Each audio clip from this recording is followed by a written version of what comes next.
شاہ ہست حسین بادشاہ ہست حسین، دیں ہست حسین دیں پناہ ہست حسین، سرداد نداد دست در دست یزید، حقہ کے بنائے لا الہ ہست حسین۔ یوں ہی نہیں جہاں میں چرچا حسین کا، کچھ دیکھ کے ہوا تھا زمانہ حسین کا، سر دے کے دو جہاں کی حکومت خرید لی، مہنگا پڑا یزید کو سودا حسین کا۔ قتل حسین اصل میں مرگ یزید ہے، قتل حسین اصل میں مرگ یزید ہے، اسلام زندہ ہوتا ہے ہر کربلا کے بعد، اسلام زندہ ہوتا ہے ہر کربلا کے بعد۔ ایک مرتبہ درود پاک کا نذرانہ پیش کریں، پڑھیے اللہم صلی علی سیدنا و حبیبنا و محبوبنا و مولانا محمد والہ و اصحابہ و بارک وسلم، صلاۃ و سلاما علیک یا رسول اللہ، صلاۃ و سلاما علیک یا حبیب اللہ صلی اللہ تعالی علیہ وسلم۔ حضرات گرامی، پچھلے جمعہ ہم نے امام عالی مقام نواسہ رسول، جگر گوشہ بطول، شہزادہ گلگل قبا، راکب دوش مصطفیٰ حضرت سیدنا امام حسین رضی اللہ تعالیٰ عنہ کی شہادت تفصیل سے سماعت فرمایا ہے۔ آج ہم شہادت کے بعد کے واقعات سننے جا رہے ہیں۔ شہادت کے بعد کیا معاملات ہوئے اور پھر یزید اپنے انجام کو کیسے پہنچا، امام علی مقام کے ساتھ جو لوگ کربلا میں آئے تھے ان کا انجام کس طرح ہوا، اس کے تعلق سے انشاءاللہ آج ہم سننے جا رہے ہیں۔ امام حسین کی شہادت کے بعد ابن سعد نے سب سے پہلے امام حسین رضی اللہ تعالیٰ عنہ کے سر انور کو خولی بن یزید اس کے ہاتھ کوفہ کی طرف روانہ کیا، اور باقی اہل بیت کے سروں کو، امام زین العابدین کو، خواتین کو، بچوں کو شمر کے ساتھ ابن سعد نے کوفہ کی طرف روانہ کیا۔ ادھر ابن سعد نے اپنے طرف سے آنے والوں کے جنازے بھی پڑھے، ان کے لیے دفن کے انتظامات بھی کیے، لیکن اہل بیت کے جسموں کو یوں ہی بے غور و کفن چھوڑ دیا۔ قریب کے گاؤں والے جنگ ختم ہونے کے بعد، یزیدیوں کے چلے جانے کے بعد اہل بیت کے تدفین کا انتظام کرتے ہیں۔ جب امام عالی مقام رضی اللہ تعالیٰ عنہ کا سر خولی بن یزید اپنے گھر لایا، اس خوشی میں تھا کہ مجھے ابن زیاد کی طرف سے بڑا انعام ملے گا، مجھے دینار درہم سے نوازا جائے گا، آج میں بڑا مالدار ہو جاؤں گا۔ امام حسین کا سر انور گھر لاتا ہے اور اپنی بیوی سے کہتا ہے کہ اس تھیلے کو تنور میں رکھو۔ امام حسین کے سر انور کو تنور کے اندر رکھ دیا گیا۔ اب بیوی پوچھتی ہے کہ خولی یہ تو بتا، یہ تھیلا کیا ہے، اس تھیلے کو خون کیوں لگا ہے؟ تو اس نے کہا کہ تمہیں معلوم نہیں، یہ نبی کے نواسے امام حسین کا سر انور ہے، اور میں یہ دے کر ابن زیاد سے بڑا انعام حاصل کرنے والا ہوں۔ بیوی غصے میں آ گئی۔ بیوی نے کہا کہ خولی، تو نے دنیا بھی خراب کر لی ہے اور تو نے آخرت بھی خراب کر لی ہے، امام حسین کا سر انور لا کر تو خوش ہو رہا ہے، ذرا سوچ قیامت کے دن نبی کے سامنے کیا جواب دے گا۔ اب جس کو دنیا کی لالچ ہوتی ہے اس کو کوئی چیز سمجھ میں نہیں آتی، جس کو پیسے کمانا ہوتا ہے، جس کو کسی بھی طرح سے حاصل کرنا ہوتا ہے دنیا کو، پھر اس کو کوئی چیز سمجھ میں نہیں آتی۔ صبح اٹھا، امام علی مقام امام حسین کے سر انور کو لے کر ابن زیاد کے گورنر ہاؤس میں پہنچا۔ اس کے محل میں کئی لوگ کھڑے تھے، مجمع لگا ہوا تھا۔ اتنے میں امام حسین کے سر انور کو لایا گیا۔ ابن زیاد نے کہا کہ اس کو ایک تشت میں رکھو۔ تشت پر امام حسین کے سر انور کو رکھا گیا۔ اب ابن زیاد دیکھیے اپنی خباثت کس طرح دکھاتا ہے۔ اس کے ہاتھ میں ایک چھڑی تھی اور بھرے مجمع میں امام حسین کے ہونٹ مبارک کی طرف لکڑی کرنے لگا، دانت مبارک کی طرف لکڑی کرنے لگا۔ ایک صحابی جو بوڑھے تھے حضرت زید بن ارقم رضی اللہ تعالیٰ عنہ، اسی مجلس میں موجود تھے جب امام حسین کے ہونٹوں کو لکڑی مارتے ہوئے ابن زیاد کو دیکھا، آپ کے دانت مبارک کو لکڑی مارتے ہوئے دیکھا تو صحابی رسول کھڑے ہو گئے، بڑھاپے کو پہنچ گئے تھے۔ کانپتے ہوئے آپ نے ابن زیاد سے کہا کہ اے ابن زیاد، اپنی چھڑی کو ہٹا لے، میں نے ان آنکھوں سے دیکھا ہے کہ نبی کریم حسین کے ہونٹوں کو چوما کرتے تھے، نبی کریم ان دانتوں کو چوما کرتے تھے، لکڑی ہٹا لے اپنی، تو نے اپنی دنیا بھی برباد کر لی ہے اور دنیا کے چکر میں تو نے اپنی آخرت بھی برباد کر لی ہے۔ اتنا کہہ کر امام حسین کا وہ عاشق نبی کا وہ صحابی کانپنے لگا تو ابن زیاد نے کہا تیرے بڑھاپے کی وجہ سے چھوڑ رہا ہوں، اگر تو بوڑھا نہیں ہوتا تو تجھے بھی ابھی یہیں پہ قتل کر دیتا، نکل جا میرے دربار سے۔ صحابی رسول وہاں سے روتے ہوئے نکل گئے۔ ابن زیاد نے کہا کہ جامع مسجد میں سب کو جمع ہونے کا حکم دیا جائے۔ سارے کوفہ والے جامع مسجد میں جمع ہوئے۔ جامع مسجد میں جمع ہونے کے بعد ابن زیاد ممبر پہ چڑھتا ہے اور نبی کے نواسے کے تعلق سے، امام حسین کے تعلق سے اس کے جملے یہ ہیں، میں اس کے جملے آپ کے سامنے پیش کر رہا ہوں۔ وہ ممبر پر کھڑے ہو کے کہتا ہے کہ لوگوں، کوفہ والوں دیکھ لو، معاذ اللہ امیر المومنین یزید کے خلاف کھڑے ہونے والے کا انجام کیا ہوا۔ یزید کے خلاف کھڑے ہونے والے اپنے کردار کو پہنچ گئے، اپنے آخر انجام کو پہنچ گئے اور ہار گئے، اور یزید کی بادشاہت جیت گئی۔ اور اس کے جملے یہ تھے، اس نے کہا بھرے مجمع میں کوفہ والوں، کذاب ابن کذاب کی آج ہار ہوئی ہے، یعنی یہ بھی جھوٹا ہے اور اس کا باپ بھی جھوٹا ہے۔ امام حسین کو جھوٹا کہہ رہا تھا، امام حسین کے والد مولا علی کو جھوٹا کہہ رہا تھا۔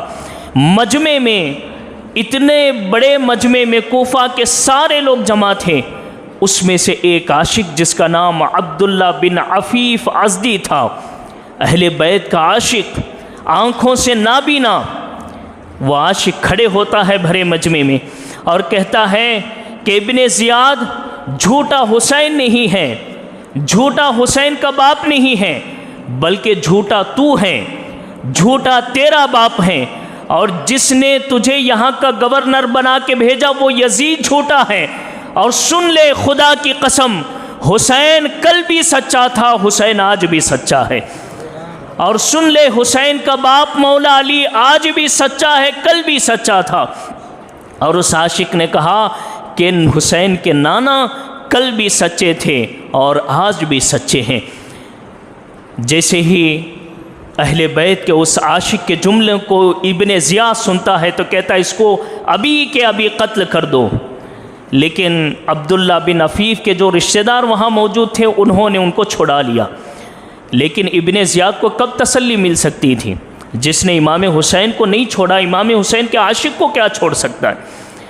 اس نے پھر مجمع کے ختم ہونے کے بعد، محفل کے ختم ہونے کے بعد اپنے گورنر ہاؤس میں بلایا اور لوگوں کے سامنے حضرت عبداللہ بن عفیف ازدی کو شہید کر دیا، اور شہید کر کے اس نے کوفہ کے بازار میں آپ کی لاش مبارک کو لٹکا دیا، اور لوگوں کو یہ بتانے کی کوشش کی کہ جو بھی میرے خلاف بات کرے گا اس کا انجام اس طرح ہوگا۔ یہ وہ عاشق ہے جو امام حسین کے نام پہ شہید ہوتا ہے۔ اس مجمع کے ختم ہونے کے بعد ابن زیاد نے حکم دیا کہ امام حسین کے سر کو، باقی اہل بیت کے سروں کو، اور سیدہ زینب کو، آپ کے ساتھ خواتین کو، امام زین العابدین کو، آپ کے ساتھ کے بچوں کو، سب کے سبوں کو یہاں سے دمشق کی جانب لے جایا جائے، یزید کے پاس لے کر جاؤ۔ امام حسین رضی اللہ تعالیٰ عنہ کے سر انور کو نیزوں پر لگا کر، اہل بیت کے سروں کو نیزوں پر چبھو کر، اور اہل بیت کے ان خواتین کو، امام زین العابدین بیمار کو ننگی اونٹوں کے پیٹوں پر بٹھا کر یہ قافلہ یہاں سے کوفہ سے دمشق کی جانب روانہ ہوتا ہے۔ ابھی سفر میں تھے، دمشق کی جانب جا رہے تھے، تھوڑی دیر چلنے کے بعد ایک گرجا گھر، ایک عیسائی کا عبادت خانہ تھا، وہاں پہ پہنچے تو یزیدیوں نے کہا کہ یہاں ہم تھوڑی دیر رکتے ہیں اور پھر اس کے بعد ہم یہاں سے سفر آگے بڑھاتے ہیں۔ رات ہو چکی تھی، گرجا گھر کے سامنے یہ لکھا ہوا تھا، اس کا محل تھا، گرجا گھر یعنی عیسائی کی عبادت کی جگہ، اس محل پہ لکھا ہوا تھا کہ کیا وہ لوگ اپنے نبی سے شفاعت کی امید رکھ سکتے ہیں جس قوم نے اپنے نبی کے نواسے کو شہید کر دیا۔ غیب سے یہ شعر لکھے ہوئے تھے۔ یزیدیوں نے دیکھا اور گرجا گھر کے اس راہب کو بلایا، اس عیسائی کو بلایا اور کہا یہ شعر کون لکھا ہوا ہے؟ مجھے نہیں معلوم۔ اس نے کہا تمہارے نبی کے آنے سے 500 سال پہلے یہ شعر میرے محل پہ لکھے ہوئے ہیں۔ اللہ اکبر۔ یعنی امام حسین کے شہادت کے جو تذکرے ہیں وہ صرف آپ کی شہادت کے بعد بلکہ آپ کی شہادت سے آقا کریم کے آنے سے 500 سال پہلے بھی امام حسین کی شہادت کے تذکرے چل رہے تھے۔ امام حسین رضی اللہ تعالیٰ عنہ کے سروں کو دیکھا، اہل بیت کے سروں کو دیکھا تو اس راہب نے، عیسائی نے کہا ایک رات امام حسین کے اپنے نبی کے نواسے کے سر کو مجھے دے دو، اس کے بدلے میں تمہیں 10,000 درہم کا تحفہ دوں گا۔ 10,000 درہم۔ وہ پہلے سے یزیدی پیسوں کے لالچی تھے، انہوں نے کہا کہ اگر ہمیں دینار ملتے ہیں، درہم ملتے ہیں، ایک رات امام حسین کا سر دینے میں کیا جاتا ہے؟ پیسے لیے، امام حسین کے سر کو دیا۔ اور وہ جو عیسائی تھا نا، وہ اپنے خاص کمرے میں لے گیا اور ایک تشت پہ رکھا۔ امام حسین رضی اللہ تعالیٰ عنہ کے چہرے انور کو مشک سے، زعفران سے، خوشبودار پانی سے دھویا، زلف مبارک کو صاف کیا، آنکھ مبارک کو صاف کیا، خون دور کیے، سجایا امام حسین کے چہرے نور کو اور سامنے رکھا، رات بھر دیکھتا رہا، سامنے رکھ کے رات بھر دیکھتا رہا۔ جب صبح ہوئی، وعدے کے مطابق امام حسین کے سر لے جا کر یزیدیوں کے حوالے کرنے لگا، کہنے لگا افسوس ہے تم پر، تم نبی کے نواسے کو دیکھتے رہے میدان میں، افسوس ہے تم پر، حسین تمہارے سامنے کھڑے رہے، تمہیں ہدایت کرتے رہے، اس کے باوجود بھی تمہیں ہدایت نہیں ملی، لیکن اللہ کا شکر ہے ایک رات میں نے حسین کے چہرے کی دیدار کی ہے، صبح ہونے سے پہلے پہلے اللہ نے مجھے ہدایت عطا فرمائی ہے، میں نے حسین کے چہرے کو دیکھ کر کلمہ پڑھ لیا ہے، مسلمان ہو گیا ہوں۔ ذرا اندازہ لگائیے وہ چہرہ کتنا خوبصورت تھا۔ اور وہ عیسائی کہتا ہے خدا کی عزت کی قسم، میں نے رات بھر حسین کے چہرے سے یاسین کی تلاوت کی آواز سنی ہے، حسین کا لب ہل رہا تھا، یاسین کی تلاوت ہو رہی تھی۔ آپ اندازہ لگائیے اگر ایک عیسائی بھی ہوں، ایک غیر بھی ہوں، اگر اہل بیت سے سچی محبت کریں، اللہ اس کو بھی ہدایت عطا فرماتا ہے۔ اسی لیے ہمیں ہمیشہ اہل بیت سے سچی محبت کرنا ہے۔ امام حسین کے سروں کو لے کر اور اہل بیت کے قافلے کو لے کر یہ یزیدی آگے بڑھے۔ وہ جو درہم دیا تھا نا عیسائی، 10,000 درہم، تھوڑا آگے بڑھنے کے بعد انہوں نے ارادہ کیا کہ ہم یہاں تقسیم کر لیں گے۔ تقسیم کرنے کے لیے تھیلے کو کھولتے ہیں تو وہ جو سونے کے دینار و درہم تھے، کیا دیکھتے ہیں کہ وہ مٹی کے ٹھیکرے بن گئے ہیں، اور وہ جو مٹی کے ٹھیکری ہیں اس میں ایک طرف قرآن کی آیت لکھی ہوئی تھی وَلَا تَحْسَبَنَّ اللَّهَ وَلَا تَحْسَبَنَّ اللَّهَ۔ کیا یہ لوگ گمان کرتے ہیں کہ اللہ تعالیٰ ظالموں کے ان کاموں سے غافل ہے؟ نہیں، بلکہ اللہ تعالیٰ ظالموں کے ظلم کو دیکھ رہا ہے۔ اور دوسری طرف آیت کریمہ لکھی ہوئی تھی، اللہ تعالیٰ ارشاد فرماتا ہے جو لوگ ظالم ہیں ان کو ایسے ہی نہیں چھوڑا جائے گا، وہ اپنے الٹے پاؤں اپنی جگہ پر پہنچ جائیں گے۔ دو آیت کریموں کو دیکھنے کے باوجود بھی ہدایت نہیں ملی، کیونکہ دنیا کی لالچ تھی، دنیا کی حرص تھی، دنیا کی محبت تھی ان کے درمیان۔ آگے بڑے قافلے کو لے کر۔ ایک آدمی کو پہلے بھیجا اور کہا جاؤ یزید کو خوشخبری سناؤ کہ حسین کو شہید کر دیا گیا ہے، اہل بیت کے سروں کو لے کر، بچے ہوئے اہل بیت کو لے کر ہم ان قریب دمشق پہنچنے والے ہیں۔ ایک آدمی قافلے کے آنے سے پہلے یزید کے دربار میں پہنچا اور یزید سے کہتا ہے کہ خوشخبری ہو، مبارک ہو کہ آپ کے خلاف جو کھڑے ہونے والے ہیں ان سب کو شہید کر دیا گیا ہے، مار دیا گیا ہے۔ اب یزید کا دیکھو کردار کیا ہے، اہل بیت سے بغض دیکھیے، نفرت دیکھیے۔ اس نے کہا کہ پورے دمشق کو سجا دیا جائے، لوگوں سے کہو کہ خوشی منائیں، لوگوں سے کہو کہ نقارے بجائیں، لوگوں سے کہو کہ خوشی کے انتظامات کیے جائیں، بازار سارے ڈھول کی آوازوں سے بھر دیے جائے۔ ابن زیاد کی بات کو سن کر دمشق کے رہنے والے سارے باہر آ گئے، اور ان کا جو خیال تھا نا دمشق والوں کا، ان کا خیال یہ تھا کہ کوئی ہوگا جو یزید کے خلاف کھڑا ہے، حکومت کے خلاف کھڑا ہے، اور اس نے حکومت کے خلاف نافرمانی کی ہے، اس لیے ان کو مار دیا گیا ہے۔ دمشق والوں کو یہ پتہ نہیں تھا کہ امام حسین کو شہید کر دیا گیا ہے، اہل بیت کو شہید کر دیا گیا۔ اب دمشق والے باہر نکلے، خوشی منانے لگے، ڈھول بجانے لگے، نقارے بجانے لگے۔ حضور کے ایک صحابی جن کا نام حضرت سہل رضی اللہ تعالیٰ عنہ ہے، جب دمشق پہنچتے ہیں تجارت کے لیے، بزنس کے لیے، جب وہاں پہنچتے ہیں لوگوں کو دیکھتے ہیں یہاں تو خوشی منائی جا رہی ہے، یہاں نقے بجائے جا رہے ہیں۔ پوچھا یہ خوشی کیسی ہے؟ لوگوں نے بتایا کہ ایک آدمی ہے جس نے حکومت کے خلاف نافرمانی کی ہے، اس کو اور اس کے پورے گھر کو مار دیا گیا ہے۔ حضرت سہل رضی اللہ تعالیٰ عنہ آگے بڑھے اور معلومات لینے کی کوشش کی، آخر وہ آدمی کون ہے جو حکومت کے خلاف کھڑا تھا؟ کسی نے بتایا وہ حسین ابن علی ہیں اور ان کے گھر والے ہیں۔ اب حضور کے صحابی تھے، حضور کے پاس بیٹھتے تھے، حضور کے ساتھ رہتے تھے، امام حسین کو کندھوں پر اٹھایا ہوا دیکھتے تھے، سجدوں میں امام حسین کو نبی کے کندھوں پر دیکھتے تھے، نبی کو کھلانا، نبی کا پلانا، امام حسین کے ساتھ وہ معاملہ صحابی دیکھتے تھے۔ دل میں اہل بیت کی محبت جوش ماری اور کہا یہ بتاؤ دمشق کے کس دروازے سے امام حسین کو لایا جا رہا ہے اور اہل بیت کو لایا جا رہا ہے؟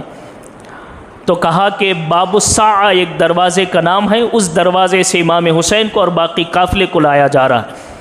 تیز گھوڑا دوڑاتے ہوئے صحابی رسول اس قافلے کے قریب پہنچے، دیکھا ایک چہرہ ہے نیزے پر چڑھا ہوا، اور وہ چہرہ بالکل نبی کریم سے ملتا جھلتا چہرہ ہے، جن کے زلفیں نبی کریم سے ملتی ہیں، جن کی نورانیت نبی کریم سے ملتی ہے، جن کا چہرہ مبارکہ حضور علیہ الصلوۃ والسلام کا آئینہ ہے۔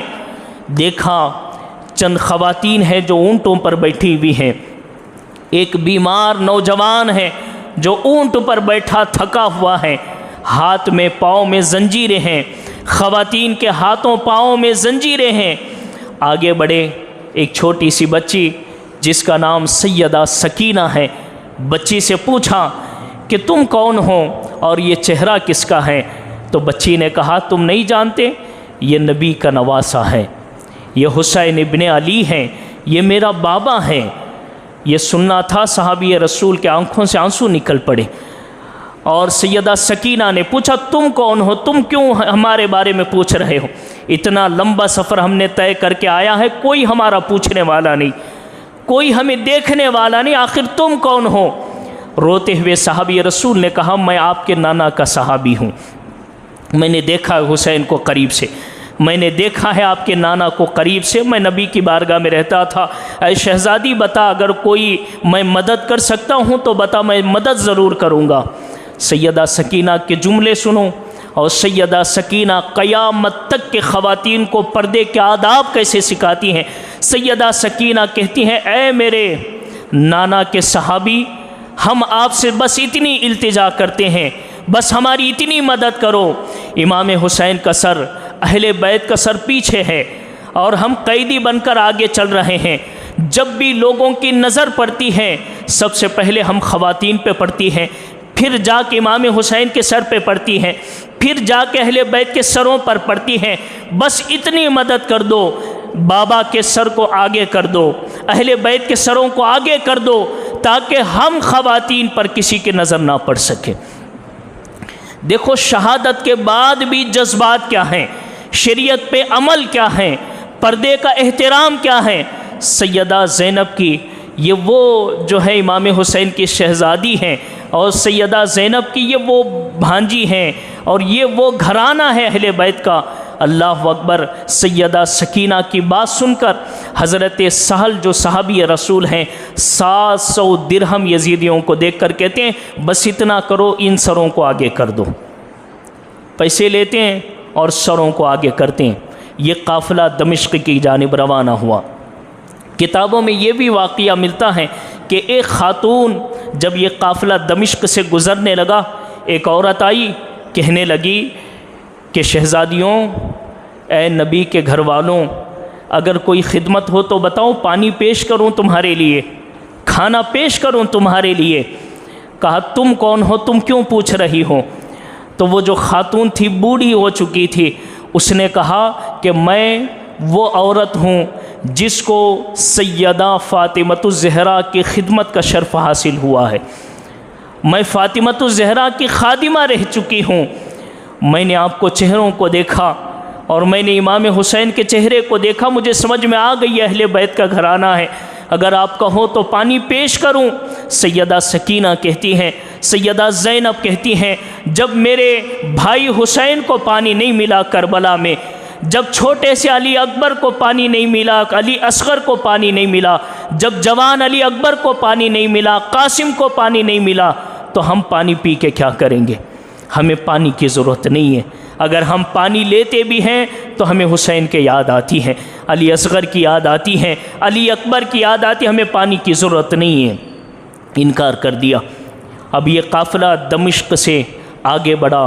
اب جیسے ہی لوگوں کو یہ معلوم ہوا کہ یہ تو اہل بیت ہیں، یہ تو امام حسین ہیں، یہ تو علی اکبر ہیں، علی اصغر ہیں، یہ تو عباس ہیں، یہ تو قاسم ہے، جب یہ معلوم ہوا دمشق کے لوگ رونے لگے، آنکھوں سے آنسو بے قطار ٹپکنے لگے اور کہنے لگے یزید نے ہمیں دھوکہ دیا ہے، یزید نے ہم سے کہا تھا حکومت کا نافرمان مارا گیا ہے، لیکن یہاں تو امام حسین کا سر انور ہے، یہاں تو اہل بیت کے سروں کو لایا جا رہا ہے۔